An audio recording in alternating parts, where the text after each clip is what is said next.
ইতিহাসে আর কোনো নেতা আসেননি যিনি মাত্র ৩.৫ বছরে এত জনপ্রিয়তা পেয়েছেন। সেটা নিশ্চয়ই এমনি এমনি পাননি। মেজর জিয়াউর রহমান ইনি বাংলাদেশের ইতিহাসে একমাত্র নেতা যার নামে কোনো কলঙ্ক নেই।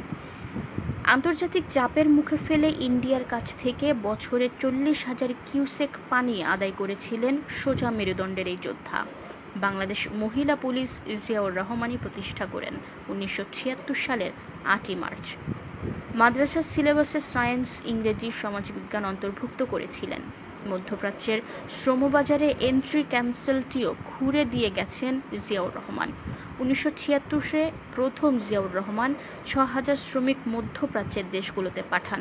সে ৬,০০০ শ্রমিক আজ ৭০ লক্ষ।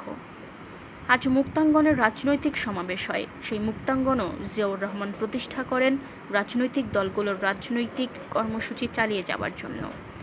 বিটিভির কালার ট্রান্সমিশন জিয়াউর রহমান চালু করেন যখন ভারতেও রঙিন সম্প্রচার শুরু হয়নি। বিখ্যাত জনপ্রিয় অনুষ্ঠান যদি কিছু মনে না করেন নির্মাতা ফজলে লোহানীকে লন্ডন থেকে দেশের মাটিতে নিয়ে আসেন এই জিয়াউর রহমান। বিটিভির দ্বিতীয় চ্যানেল চালু করেছিলেন জিয়া, যা এরশাদ বন্ধ করে দিয়েছিল। জিয়াউর রহমানের সরাসরি নির্দেশে নতুন করে স্কুল বিতর্ক অনুষ্ঠানগুলো চালু হয় বিটিভিতে।